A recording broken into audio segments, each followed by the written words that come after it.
Is if we don't learn to overcome adversity as individuals and as a company, if we do not learn to overcome adversity, no one will ever know who we are. If serving is beneath you, then leadership's beyond you.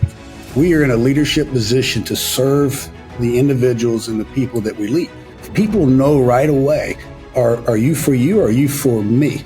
And to me, it's servant leadership. So my point was we work for our families, right? Our families aren't there for us to work. Part of trust is built through a presence. And a part of how you build that relationship. So again, leading from the front, it's not effective as a leader to tell people all the time to do this, but then you're gone and there's no presence. Right. And one of my biggest weaknesses that I recognize that's always been there over time is I'll hang on too long to individuals that I should let go. So the other thing I would tell CEOs coming up as they build their team, as they build their culture, is preach that, be bold. We created this mantra called CODA. KODA. So in order to execute on something, K is you've got to know what you're accountable for.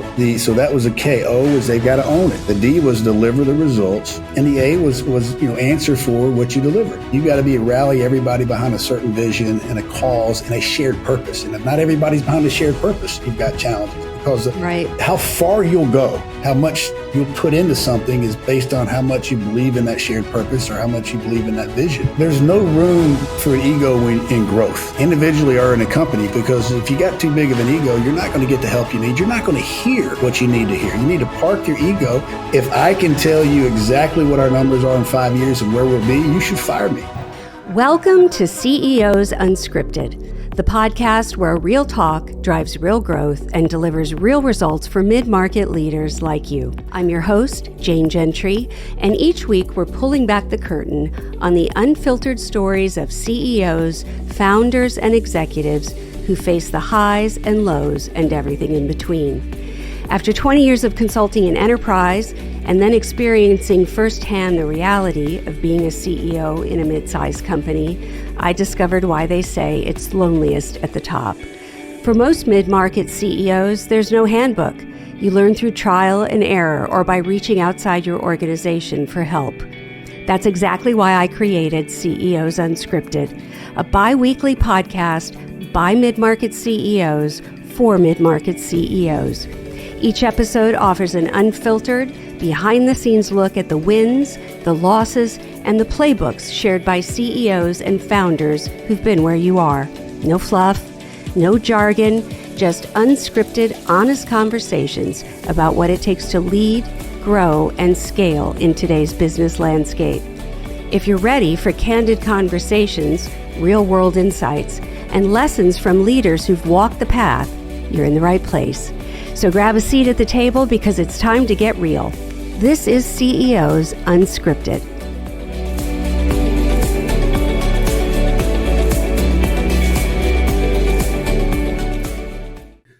Welcome back to CEOs Unscripted. This is Jane Gentry, and today I have an amazing guest, Mike Plaia with PharmaPoint. Mike's the CEO of PharmaPoint. Welcome, Mike. Glad to have you. Thank you, Jane. I appreciate you having me. Oh, well, when we spoke before, I just knew this was going to be a fun conversation, so I'm looking forward to it. The way we usually start this out, Mike, is I just ask for your backstory, and I say, just don't tell me anything I can find on LinkedIn. What's the story of Mike? Where'd you come from? How did you get where you are? Sure, absolutely. I'm born and raised in Birmingham, Alabama, so I'm straight down I-20 from you. I wouldn't have picked that up. Yeah. Well, and part of that, I went to John Carroll Catholic High School here in Birmingham, but I went to West Point up in New York when I graduated. So I became somewhat of a mutt, if you're talking about from an accent standpoint, over time. So I lost a little bit of that Southern drawl, but I gained it back over the years. Did you serve? I did. I went to West Point. I was lucky enough that I got to play baseball and football, which is kind of what got me there. I wasn't really thinking about it until the athletics, but I'm blessed that it did get me there because the institution was phenomenal in developing me for who I am today. It was a huge impact on my life, but I did go serve after graduation in the field artillery. In the Army. So I spent some time in the Army at Fort Hood, Texas. My brother was at Fort Hood, one of my brothers. Cool. Yes. So I don't know what it is, but it's a theme on this podcast. military people and specifically a lot of West Point grads. I don't know how I'm getting lucky to do that, but my whole family is military. So I have a sense of what the military can do for you in terms of leadership. Yeah, and I think you just hit the nail on the head. The reason your podcast is designed for CEOs and you have individuals that get thrust into leadership positions at a very young age, so they have time to develop that leadership ability as well over time, which helps obviously lead towards that CEO role. Yeah. So you left West Point, you served for a while. Served, and I left when I left the military, which I absolutely love the Army. I mean, for me as a former athlete, the military was a blessing, both from a leadership standpoint, but being able to just be around soldiers is a blessing in itself. But I left there and went to GE. So at that point in time, they had what was called their corporate audit staff, which was an organization of about 250 or so up and coming leaders at GE, and Jack Welch had opened it up for junior military officers. I was going to say Jack Welch or Bob Nardelli. It was during the Welch days. Yeah. Okay. Yay. Lucky you. Yeah. It was, which was a great entry point for me into corporate America, because it was literally 4 months at a time at a different GE business. It was 100% travel. It was a grind, but I was around great people, and being around great people helped me become better at learning the business aspect of it, because I was crawling in the mud 2 weeks before I was showing up to do an acquisition integration, which was a stretch for me, but it was a great, entree into that. And I met a lot of great people, and a lot that audit staff, which is no longer there. It's like a consulting organization. Was a great platform to build future leaders for GE. And I thought it was brilliant by how Welch, approached that. Well, I was going to say he was a culture builder and a culture of leaders specifically.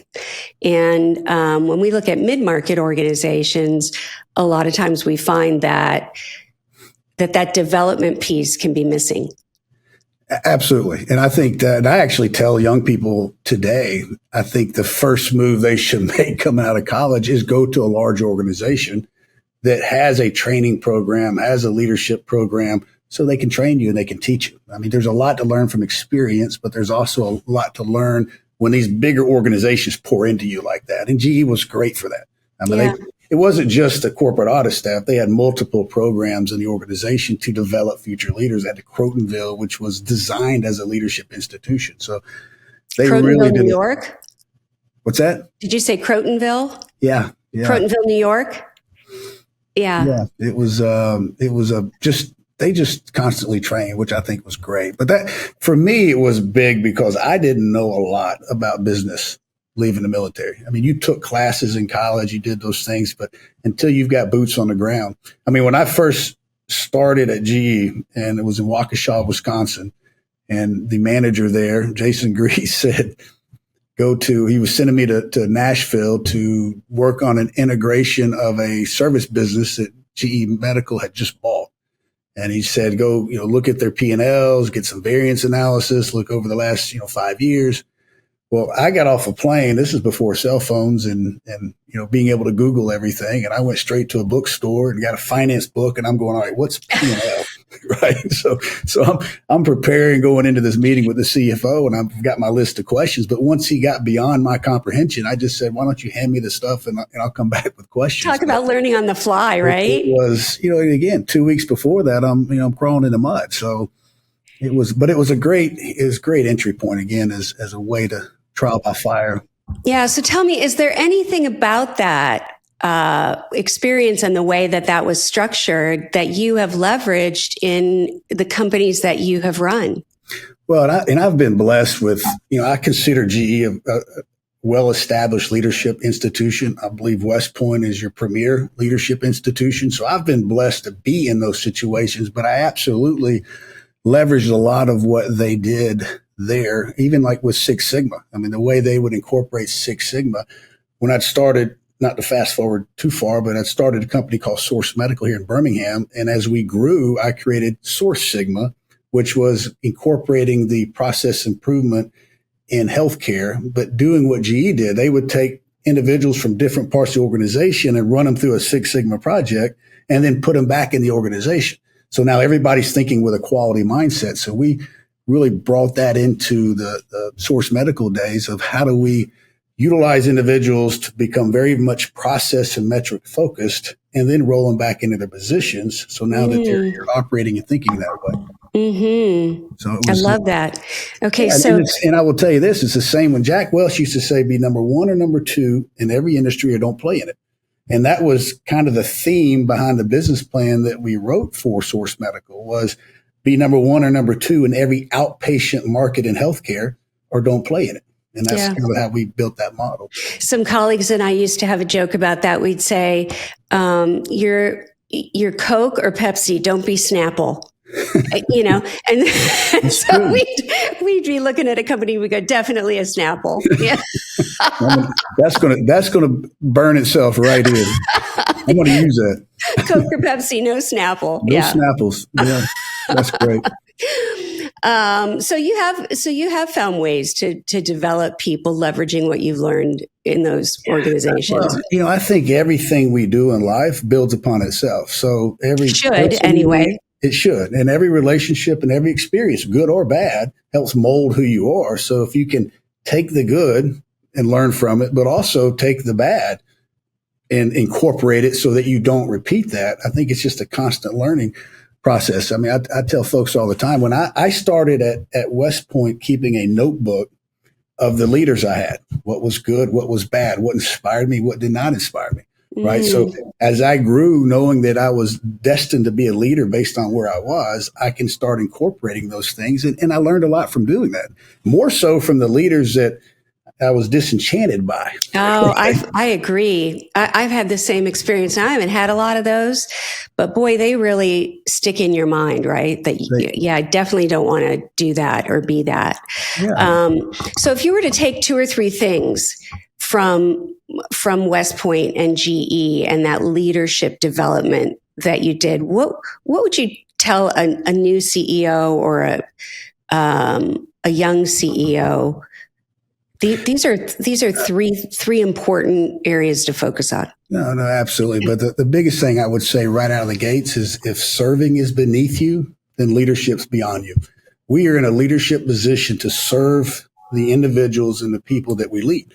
And I think that is the essence. And I don't care if you're coaching a sports team or if you're leading an organization, it's transparent right away, right? And people know right away, are you for you or are you for me? And to me, it's servant leadership. And that's the key. And I think, the best model of that is you can go back thousands of years to Jesus. You talk servant leadership. You talk someone who came down to serve, not to be served, who gave the ultimate sacrifice knowingly and knowing what he was walking into. That's servant leadership. And that's how we should model it. But if you go into everything is me, me, me, it's going to come off. And I go back to the military days. Individuals that you lead will do what you say because in the military you have a higher rank or you have a higher position in an organization. But if you want them to do more, you got to inspire them. You got to capture their hearts. They've got to want to do it. So you've got to build that trust, and that trust is built through relationships. So if you don't build relationships with the people you're leading, you're not going to build trust. You're not going to be able to inspire them, and you're not going to be able to serve them. But if you're not prepared to serve those that you lead, you're not prepared to be a leader. And that's the biggest lesson that really from West Point and the Army and everything that I walked away with. And a lot of that was from having leaders that were me, me, me versus we, and it comes to it. Yeah. And I've talked with leaders about servant leadership as well. And I try to define it for them because, it's become one of those terms that is used so much that, it doesn't really mean anything to people. But I tell them in your work, I think servant leadership looks like you being willing to invest your time, talent, and resources for the benefit of the people that work for you. And that is a sacrifice. for a leader. You know, most of the people that we work with are like you. They're very busy. They think they don't have time for these kinds of things.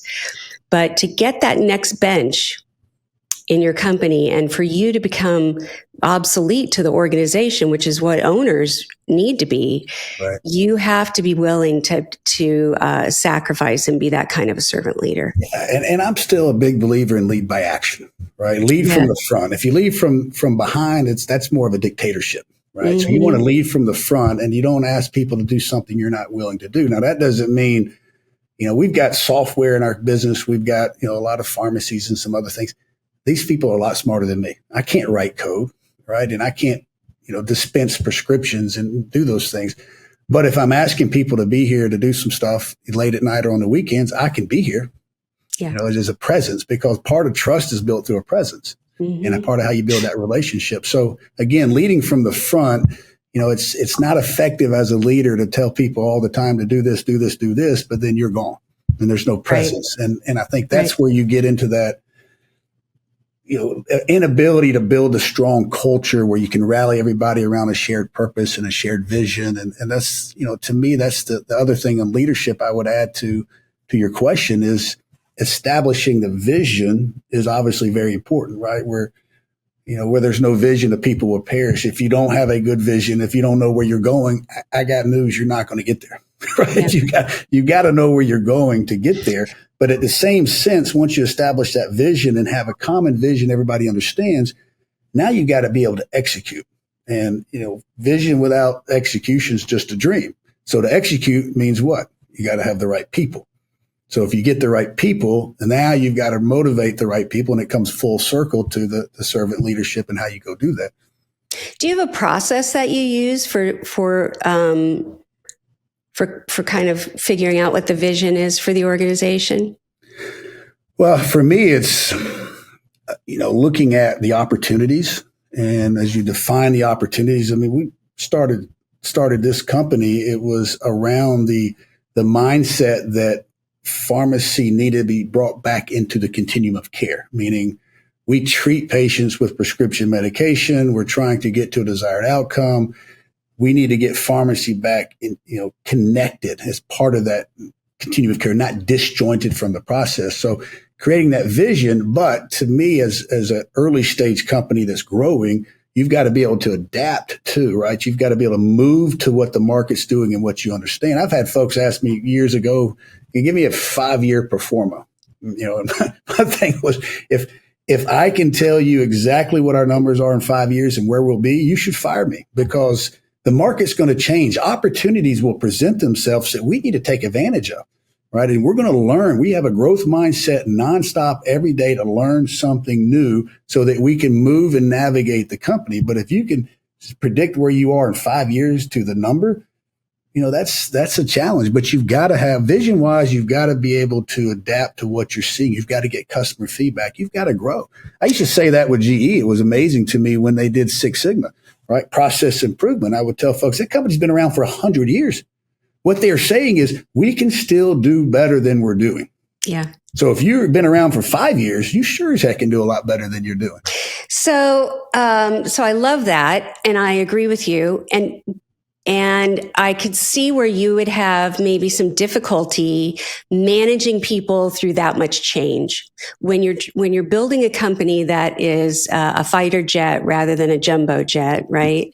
And you've got that ability to course correct and adjust. How do you manage people through that much change? It's interesting because as an early stage company growing into a middle market company, if you will, early stage, you're almost like that jet, but your gas tank's always on empty, right? So you're threatening you're gonna bring this great weapon, but you're hoping you can just get to land it, right? So you've got that constant battle. But to me, it's making sure that as you build a culture and you build your core values, that there's an understanding around things like adversity, right? We're going to face it, right? There's going to be bumps in the road. There's going to be things that don't go our way. There's going to be clients that say no. You're going to have adversity to deal with every day. And what I like to tell our employees is if we don't learn to overcome adversity as individuals and as a company, if we do not learn to overcome adversity, no one will ever know who we are. And if you don't overcome it in your own life, no one will ever know who you are, because it's inevitable that we face it. And I know I keep throwing scripture out there, but that's what it says in the Bible. Rejoice in your sufferings, not if you suffer, in your sufferings, or when you face trials. So we're expected to do that. We're expected to go through that because it creates our perseverance. It creates our character. It builds hope. And that's the same thing as we go through the life cycle of a company. We're going to have to go through that adversity. We're going to have to fight it. We're going to have to understand that there's ways over it, right? And it's what we always use a mantra: it's not over till we say it's over. We'll keep going. So things are going to come at us, but we're going to keep going and we'll be victorious. I think there's a million potentially successful companies, potentially successful ideas that were left on the sidelines, on the side of the road, because they hit a bump and then they went down and they never got back up. And it's okay at times to take a knee. You just got to get back up and keep moving. And that's in life and that's in business. So we know that our plan has us going from here to here, but we know it's going to be like this. Yeah. Right? So there's a man, Paul Stoltz, wrote a book and coined a phrase called Adversity Quotient, like your intelligence quotient and your emotional quotient, right? And your ability to move through adversity. And he defined, I wish I could remember the first level of people, but the metaphor is a mountain, right? And that second group of people are campers. They get through life to a certain level of adversity, and then they kind of get comfortable and they camp out. And it's those climbers that continue after that base camp where everybody's chilling, who are those really high performers in life. And so to do what you're suggesting, you have to really hire for climbers in an organization like that. How do you do that? How do you figure out you're getting the right folks in your company? In an early stage company, there's nowhere to hide, right? Mm-hmm. You wear a lot of hats and everybody wears a lot of hats. So as you're recruiting, you really have to scrutinize that position, because you can't afford to have anything less than an A player, or it makes those around them lesser than an A player because they're having to take up the slack. So that's a constant challenge. I think that's one of the hardest things, is getting the right people and getting them in the right seats, but then being able to motivate them, because everybody's motivated by something different, right? Some people are motivated by salary. Some are motivated by titles. Some are motivated by accomplishing something. So it goes back to building those relationships to understand what motivates that individual, so that you get the best version of that individual, so that you can have the best version of your team. And that's a constant process. I will tell you, understanding your weaknesses is important too. And one of my biggest weaknesses that I recognize, it's always been there over time, is I'll hang on too long to individuals that I should let go. And part of that is I always take it as a challenge. I feel like maybe I didn't do everything I could do. Yeah. But at some point in time, you just got to realize that, this person's not a good fit for our culture and where we want to go, and we need to move on. Are there ways though, like when I interview salespeople, for example, I have a couple of questions that I ask all the time that give me a sense of if that person is a climber or not, right? If they're going to own their success or failure. Do you have anything like that, Mike, that you use to kind of identify whether or not these people are going to fit into your culture? Well, there's a couple of things. One, I do a lot on referrals, meaning I like to ask around before I recruit. I like to ask team members who they've worked with in the past, if there's already established credibility with that. But, sales to me is the easiest thing to measure. There's the saying, don't confuse process with achievement. In sales, you can call 1,000 people a month, but if you don't make a sale, you didn't achieve anything, right? Right. So for me, a lot of times it's asking those individuals how they approach their day, right? What are their strengths? What are their weaknesses? How do they approach their day? What do they deem as success? And you can really flush out a lot through that conversation. And sales is a great example, because if he can't sell me on him, then he's not going to be able to sell our product as well. Yeah. So that's part of it. Yeah. So we talked about servant leadership. What would be the next big thing that you pulled out of GE and West Point? Well, and I obviously the adversity piece, dealing with it, and the other I would say is be bold. I mean, I like to What did you say? Be be bold. bold. Be bold. Yeah. I mean, that's a lot of people, and especially in the younger generation now, there's this heightened level of fear of failure. There's this heightened level of self-doubt that they want to stay in their comfort zone, in this anxiety-free place that if I never get outside of this, I won't be judged. I won't face shame. I won't face failure.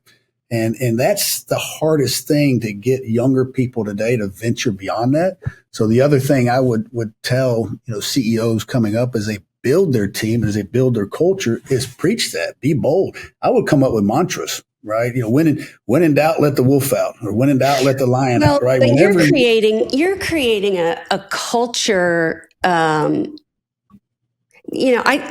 think that you could teach a course on inspirational leadership. I mean, just listening to you and the things that I know about that leadership approach, you're spouting stuff that I've told CEOs for years, right? That is the opposite of command and control leadership. But I just totally lost my train of thought. What did you just say? We're talking about being bold. Oh, yeah. But if you haven't created this culture where failure is okay, where it's not punitive, then you don't get people that are bold. And I've seen leaders with teams where everything that a team member says starts with, well, correct me if I'm wrong, or I might be wrong about this, but, and when I hear that coming out of a team member, I see poor leadership, because you've created a space where people don't feel comfortable to tell you what they really think or feel or believe to be true, right? And so you have to build the right kind of a culture for people to be willing to be bold. And the other thing I find interesting about what you said is, I felt like in the 90s and the early 2000s. So people it's my birthday today and I'm super old, and I'm not going to suggest that you're my age, but we're kind of probably, are you a Gen Xer?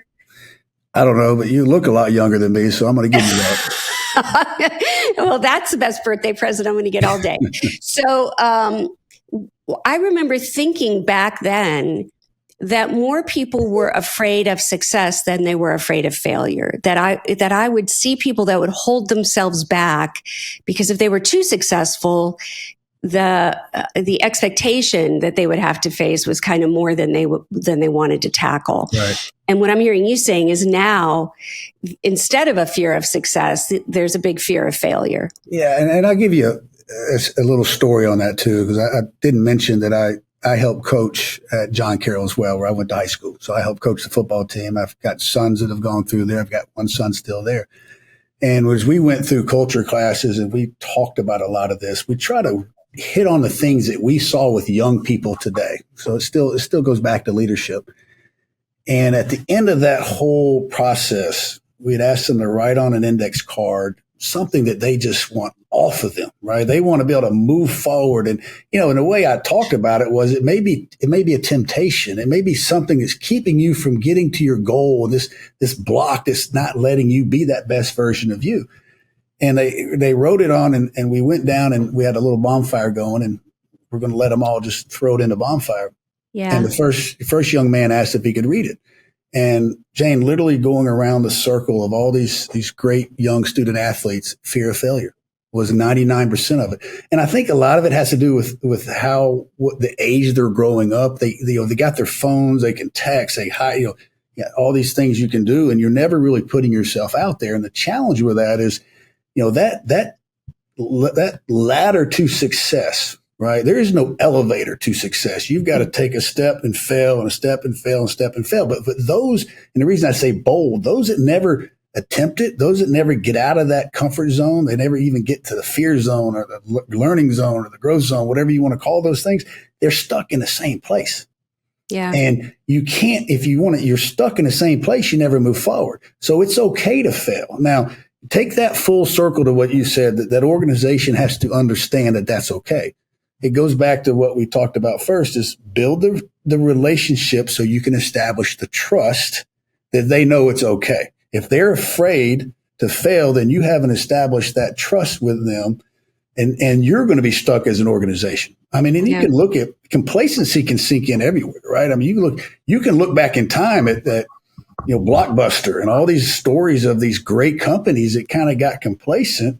And sometimes that may be a reflection of not getting outside of the comfort zone, being bold to figure out what else can we do because you're afraid to fail. And that's the thing that I constantly want to challenge myself, and I challenge our staff and our leadership team with is we have to keep thinking bold. We have to keep thinking, what else can we do? Not rest with clients we have, our solutions we have. We got to find the pain points and we got to be bold and go try to solve them. And and I say the same thing with sales folks, right? When in doubt, let the wolf out. Like, make the phone call. If you think that they've said no 4 times, and all right, make another phone call. Yeah. Right? Just keep going. This might not resonate with you, Mike, but I was a military brat, and so we moved every 4 years, and I moved every 4 years of my life until I got married.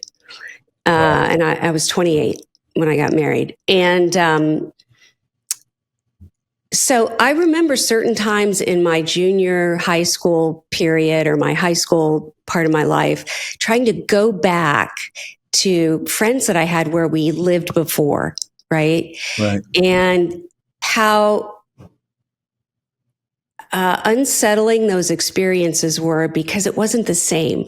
In my mind, it was the same, right? But the world went on after I left there. Right? Everybody's life went on and nothing was the same as it was when I was there. And I took that lesson into business in the sense that if you're not constantly growing, if you're not constantly trying to be bold, to use your term, you're not static. You're going backwards because the world is constantly changing, and obviously at a pace that we've never experienced before. Now more than ever. So companies really can't camp. They have to be climbers. If you're not climbing, you're going backwards. And so I think that's great. That's great advice. Yeah, I agree. And even you moving around every 4 years, right? That journey, at the time you were going through it, you're probably like, this sucks. Right. It's just not fun. Oh, yeah. I had to move in the middle of my freshman year. I was a cheerleader and I was the bomb diggity, and then I became nobody in a minute. But that's tough. That you went through, that adversity that most young people don't go through, has helped made you who you are today, which you may not have, at the time, it didn't make sense why you were going through it. Right. Why have I got to do this? But I would say you're probably better for it today because you've learned to adapt. You've built confidence. You've done the things it needs. And a lot of people these days will stay in the same place, go to school in the same place. They live in the same place, which there's nothing wrong with that. But there's so much more out there that to again, create who you need to be and learn the lessons in life, because it stacks upon each other, right? Even the failures we've had, we've learned from them. I have a niece who's 23, and when she started at college, she really didn't like it. She was just going to move up into the mountains in North Georgia, and I said, "No, get out of here. I don't care where you go, but there's a big world, and you have no idea what's possible. So I don't care where you go, but get out of Georgia for a little bit." And she went and worked on a dog sled team in Wyoming. Wow. And it was a great experience, but how she grew through that in 1 year was remarkable. And it would have taken years had she stayed here to have that maturity that she got there. Well, that I mentioned that GE job that, for over 2.5 years, I lived somewhere different every 4 months. I didn't even have a home. I didn't have a car. I lived in hotels. Yeah. I lived in we mentioned Wisconsin. I lived in Schenectady, New York. I lived in Barcelona. God bless you. Those are some horrible places.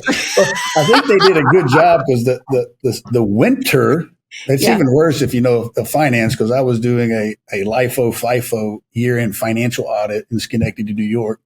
That was cold being a Birmingham boy. But the flip side of that is then they send me to Barcelona for 4 months. Oh, so that was a good post. But I got to see a lot of different components, but also got to meet a lot of different people. And that's the other thing, is get out and meet and talk to folks. And it's too easy to hide behind the door or do those type of things. You just got to get out and learn. Thank you for saying that, Mike, because that is really the purpose of this podcast. We just see CEOs get so focused in their business, so head down in their business that they just don't get a chance to look up and to be with other CEOs and to see that other people are experiencing what they're experiencing, to learn from people who've had different experiences than them. And that's really the purpose of this. Right. I think it's great because it's, the other thing I would say is as a CEO, you've got to be humble enough to know where you failed in the past or where you didn't do it exactly how you wanted to. And to give you an example, when we built Source Medical, we built it, we went from a business plan to 500 employees and we grew pretty fast and we had 6,000 clinics and we were going fast. And I was a chief operating officer. And there was times I came into the office in the morning and I had employees, mostly software developers, that were still in the same clothes they were in yesterday. And they were grinding and they were pushing and they were pushing. And I was a grinder, but I also didn't have kids at the time. And now I've got 4. But as I went through that process, I knew that a lot of these folks also, the earlier I came in, other people started coming in earlier and earlier and earlier. And at the time I thought was great. We're getting a lot done. Well, the reality when we started PharmaPoint, my mentality had changed. I realized that probably wasn't the best thing to do to build the success that we wanted per se with the folks. So my point was we work for our families, right? Our families aren't there for us to work. So if we're not going to miss dances or, ball games or things to that degree, you're going to make those as much as you can. Now, that doesn't mean that we cannot achieve results. I mean, you may have to come in early if you need to leave early. You may have to work late. You may have to do something from home. I don't know what that is. You may not have to do anything as long as you hit your results. We're results oriented, but you are not going to feel pressured to miss that. And I had to show that by example, because if I wasn't doing it, they were going to do it. So I made sure I was going to my kids' events and doing those type of things. And it just goes back to building that trust and those relationships, because at the end of the day, that's why we're here. Right. We're here. So what I see sometimes is we, and I had this experience where when you have that title, you are, what's the phrase I want to say? You're not siloed, but you don't know exactly everything that everybody else knows. Right. Right. And, you need to have a Nathan like King David had. Right. Do you have a Nathan in your business? Because a lot of times I see, we get in this bubble as a CEO and our self-awareness becomes affected by that. It is. And, and I tell all the time, I tell our team, if it's black, it's black. If it's white, it's white. We just need to know, right? If it's bad news, it's bad news. But yeah, I've got individuals that will come say, hey, you need to keep an eye out for this. And I'll tell you this, at my last organization, at Source Medical, one of the guys that ran I brought him in from GE, and he's actually was one of my best friends and still is. Phenomenal business leader, has surpassed me, which I knew he would. But he worked for me and he consolidated our client service organization because we'd made some acquisitions and we were getting these little fiefdoms and we needed to bring it together. But after a meeting, I had so much respect for how he handled this. He wouldn't call me out in front of, I had a president for each division. And he wouldn't call me out in front of him. But after the meeting, he said, hey, man, can I talk to you? So yeah, come on in. He goes, here's why we can't do this.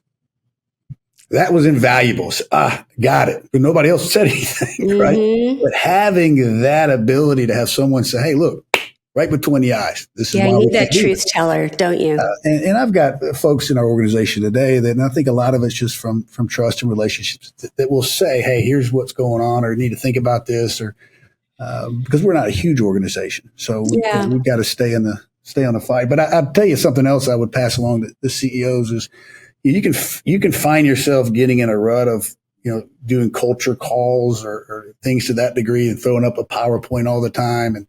And that'll start to wane a little bit, right? So one of the things that we did here, knowing that execution is vital, right? As I mentioned earlier, with vision without execution is just a dream. We didn't want to just dream.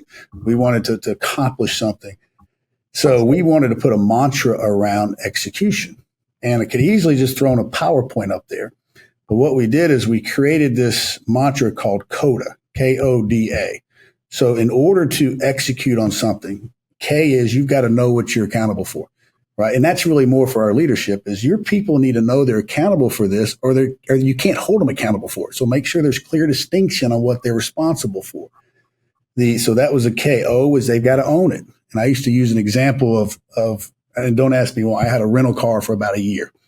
And so that rental car, I asked everybody, how many times do you think I washed it? Changed the oil. I didn't own it. It wasn't mine. Take ownership. The D was deliver the results. And the A was, answer for what you delivered. Not as a punishment, but learn from it. Now, the way we got this to really stick is we said, all right, we want a mascot for our execution theme. So we had little groups formed out within the organization of different little teams, and we gave bonus awards out to the winners. And we had a quote celebrity judge panel that kind of evaluated that. And we did a call and they all presented. And then I went in the other room on the phone with the judges and they voted on it. And then we had what ended up being some superheroes that kind of 4 superheroes that had the KODA. And then we created, mouse pads and coffee mugs and just plastered it everywhere. But the reality of it is they were talking about it for a month amongst themselves because they were trying to come up with the logo and they wanted the bonus, but we had them talking about it. So instead of just throwing a PowerPoint up saying, here's what it is and moving on, they're talking about it. So then after that, you could ask any question on it. They knew what the K was, the O was, the D was, the A was. So things like that, sometimes getting outside of what the norm is and coming up with a different way to incorporate it into the culture is vital.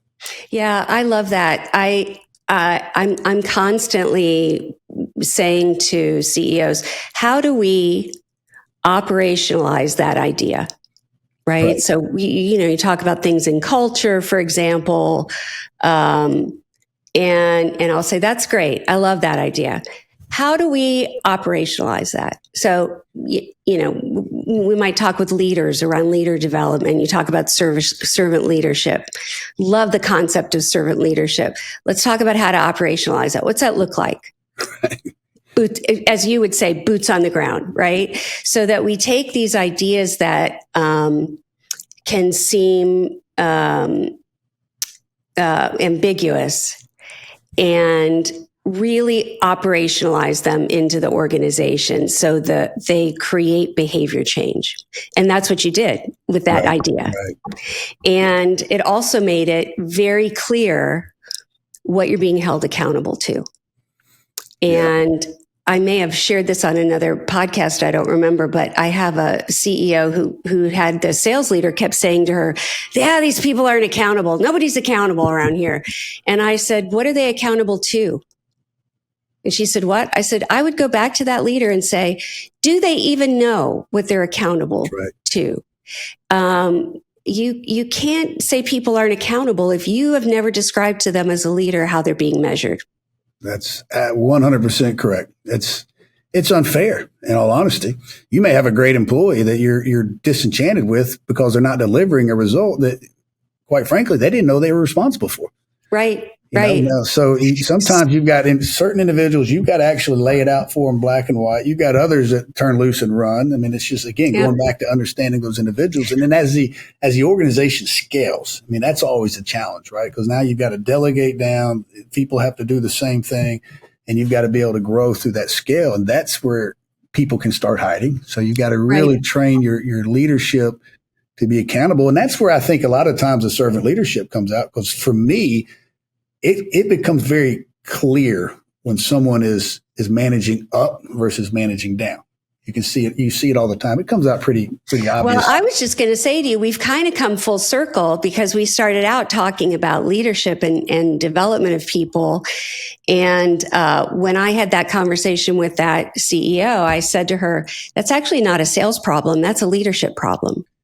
Right. And there are so many times when I'm talking with somebody and I'll go, yeah, that's a leadership problem. That's actually it's not, the problem doesn't stem from where you think it stems. No, absolutely. And I think from a leadership, everything if as a CEO, obviously your job is to be a leader, and everything stems from that. Because if you can't motivate the individuals that are working with you and under you, or however you want to describe it, you're just never going to get there. And that's to me the biggest challenge, because everybody has different things going on. But at the end of the day, you got to rally everybody behind a certain vision and a cause and a shared purpose. And if not everybody's behind a shared purpose, you've got challenges, because the how far you'll go, how much you'll put into something is based on how much you believe in that shared purpose, or how much you believe in that vision, or how much you love the people around you. I used to talk about the military all the time. People would talk, I call it the foxhole theory, right? Because, in the military, when they're in combat, I mean, people say they're fighting for that flag. They're fighting for the guy next to them. They've got a brotherhood of folks, and there is no second place, right? When you're in the military, but they're going to fight for the love of the person next to them. You get into an athletic team, right? They're going to go further the more they believe and love the person next to them, right? So that camaraderie is so important. How much they, respect or love the leader that's leading them, on the charge.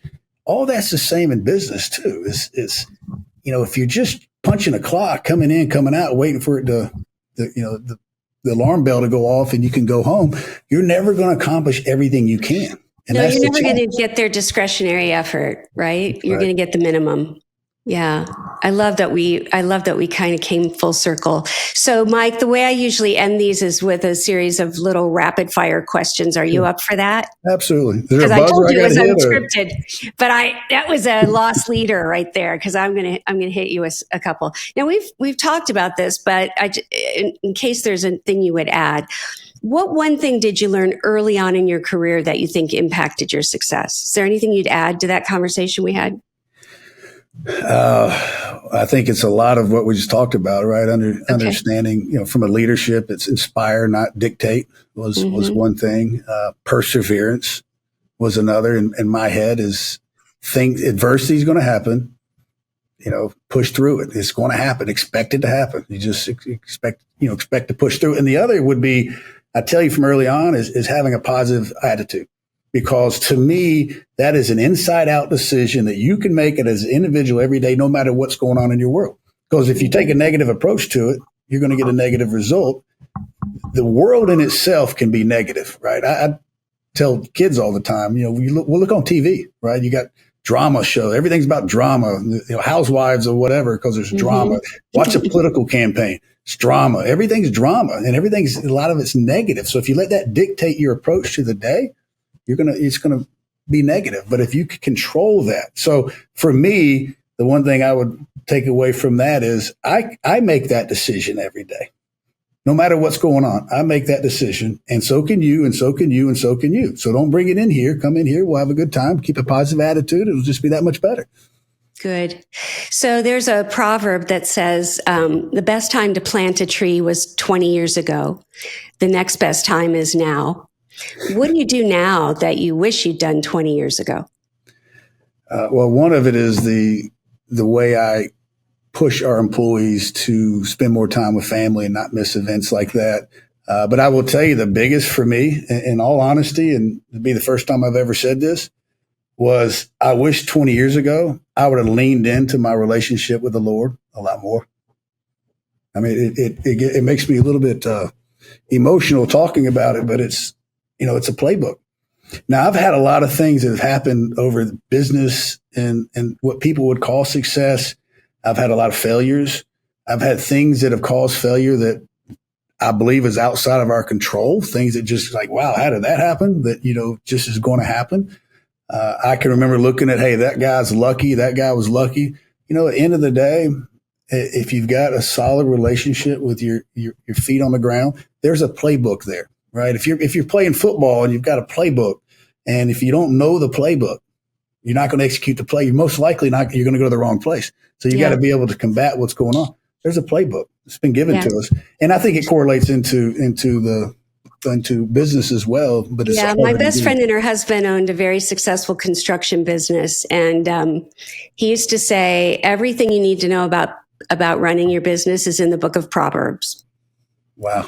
Everything you know about how to run your business is in Proverbs. So, Well, it really grounds you in my mind. It's so easy to, as you're leading a company, you have so much coming at you. You got so many people that need you. You've got so many demands, and it's so easy to bypass that. And, and really what's daunting, if you're a business leader today and you want to have a wake up call, go read the Bible again. I mean, I look at all the leaders that the people they led, because the leader made the wrong decisions or didn't have the right faith, the people perished. Yeah. Same as the head of a household with generations of your family. So if you want a wake up call, so what if you hit Fortune Inc. 5,000 fastest growing companies, which we've done? So what, right? How many lives have you impacted through what you're doing? Right. You can go back to the playbook. It'll give you the direction you need, and stay tuned to, because I promise you, if you do that, your business will find success. Absolutely. What do you do when you feel stuck? When I was young, I literally would go to a bookstore and just find my way to books. It was the weirdest thing. I just go into Books A Million and just look at books and wander around. Here, I'll call and I'll talk to folks all the time. I'll ask, I'll pray about it. The other thing is having a good mentor. I've had some mentors over my career, and sometimes a mentor can disappoint you. Sometimes they don't. You got to be able to work through it. But, that's when I feel stuck at times. I mean, I pray and I'll ask a guy to go to breakfast, talk through it. I've got some great friends from West Point that I can pick up the phone that, I may not have talked to them in a year, and we pick up right where we left off. But those guys, there's a bond there that, it's hard to take away, that they're always there for you. So having that sense of security. Yeah. Have somebody to reach out to. Yeah. Yeah. They're successful. So I try to, answer every call I get, because I think when people are stuck, sometimes they just need a little push. Yeah.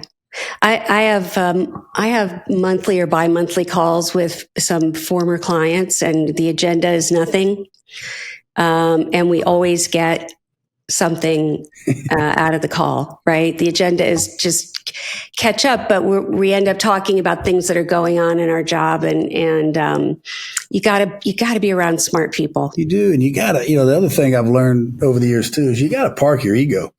There's no room for an ego in growth, individually or in a company, because if you got too big of an ego, you're not going to get the help you need. You're not going to hear what you need to hear. You need to park your ego. It's okay. Just like we tell our employees that no fear of failure, it's okay to be wrong. You've got to be vulnerable yourself when you go through that. So number one hardest thing for CEOs, vulnerability. And I think it's one of the most important things for leaders. Yeah. If you can be vulnerable, the absolute most difficult thing. Wow. Mike, this was a fun, and I'm serious when I say you could really teach a course on inspirational leadership. I appreciate you so much, and your willingness to come here and share your experiences with everybody. And I know that there are a lot of nuggets in here that people will be able to take away. So thank you. I appreciate you having me on, especially on your birthday. So thanks, man. Happy birthday. And thanks for the birthday gift. You're welcome. You're welcome. That's a wrap for this episode of CEOs Unscripted, where real talk fuels real growth. I hope today's conversation gave you fresh insights and inspiration for your own leadership journey. If you love this episode, be sure to subscribe so you never miss a candid conversation with a trailblazing leader. Until next time, keep leading with intention, growing with grit, and driving for results. I'm Jane Gentry, and this is CEOs Unscripted. See you next time.